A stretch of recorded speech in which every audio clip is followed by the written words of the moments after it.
There's a small apartment in Kyoto where a woman named Aiko lives alone. Every morning she opens one window, and every morning, before anything else, she sits still for 1 minute. Today she's going to show you why. We're taught that a clean life means a clean apartment, a clean diet, a clean schedule. But the mess that exhausts us most isn't out there. It's the noise inside our own head. Japan has spent centuries quietly perfecting ways to clear that noise, not by adding more, but by taking away 8 small practices. No apps, no equipment, most of them free. We'll walk through all 8 together. Stay through the middle. That's where they start connecting to each other. And by the end, you'll see the one idea holding all of them up. The first practice is called Niken, looking inward. It isn't about finding fault. It's the opposite. Each night, Niken asks 3 questions. What did I receive today? What did I give today? What difficulty did I cause someone else? Most nights we replay our complaint. What went wrong? Who annoyed us? What we didn't get? Niken quietly turns the camera around. You start noticing things you'd normally skip past. A warm meal you didn't cook yourself. A train that ran on time. A friend who checked in. It sounds small, but writing it down, even for 5 minutes, starts to loosen a grip you didn't know you were holding. Try it tonight. 3 questions answered slowly on paper, not on your phone. This is only the surface. The next practice goes somewhere Japan treats very differently than the rest of the world does.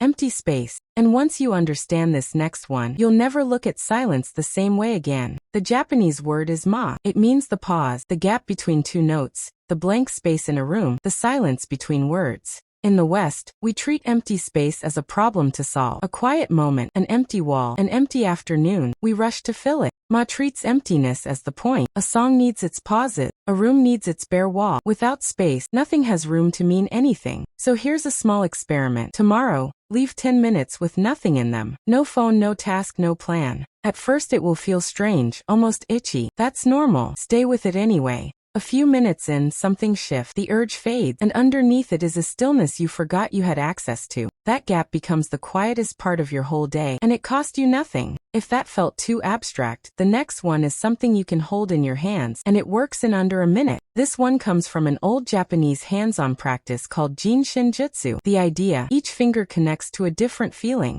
The thumb worry, the index finger fear, the middle finger frustration, the ring finger sadness, the little finger the strain of trying too hard. When something's weighing on you, wrap your other hand gently around the matching finger. No squeezing, just holding like cupping a small bird. Breathe slowly while you hold it. After about a minute, you may notice a soft pulse return under your fingers. That pulse is simply your body settling, a small, physical sign that the tension is loosening its grip. No app, no cost, no special room. You can do this in a waiting room, on a train, or lying awake at 3 a.m. It sounds almost too gentle to matter. The next practice takes gentleness even further, into the middle of a forest. Shinrin-yoku means forest bathing, and the strange part is, you're not supposed to do anything. No step count, no photos, no pace to keep. You just walk slowly and let the forest reach you instead. The smell of damp earth, light moving through leaves, wind passing overhead, small things given full attention. Researchers have actually measured this. Trees release natural compounds into the air, and breathing them slows the heart, lowers stress hormones, and quiets a racing mind. The forest does the work. You just have to stop trying, and let it happen. That's the strange rule underneath this one. You heal more by trying less. No forest nearby. The next practice brings that same stillness to something you already do every single morning. In Japan, making tea can take an hour, and to someone rushing past, it looks like wasted time. But the person making that tea isn't wasting anything. They're doing one of the deepest resets there is, the reset of full attention. When they pour the water, they only pour the water. No phone, no tomorrow, just this motion, this moment. A mind fully inside one small action has nowhere left for anxiety to stand, because anxiety always lives somewhere else, in the future or the past. Your hands, though, are always right here, right now. Tomorrow, make your coffee or tea like it actually matters. Feel the warmth, watch the steam, give it 2 full minutes, nothing else. That ordinary cup becomes a small doorway out of a crowded head. We're halfway through, and the next one carries a feeling that doesn't fully translate into English. The Japanese call it mono no aware, the soft, quiet ache of knowing nothing lasts, and finding that beautiful instead of frightening.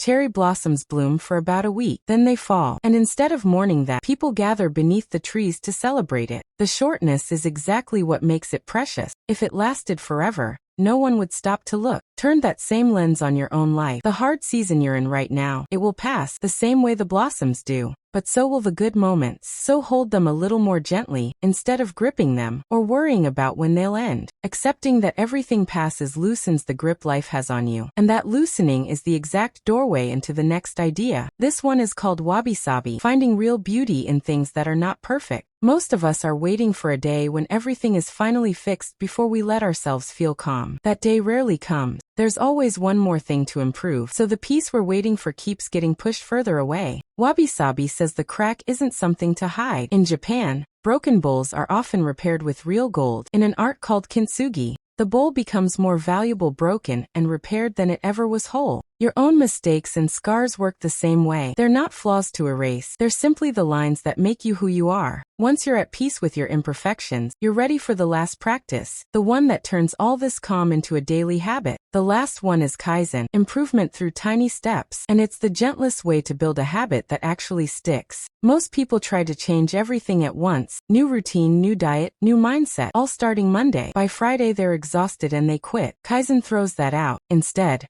one step, small enough to feel almost silly. 1 minute of stillness. One breath held gently. One page written. Small steps don't burn you out because they don't ask enough of you to quit. And that's all. 8. Naiken ma, the handhold, the forest, the tea, mono no aware, wabi-sabi kaizen. Every one of these does the same quiet thing. It doesn't add anything to your life. It clears space for what was already there. You don't need all 8 tonight. Just pick one small step and let the rest wait for tomorrow.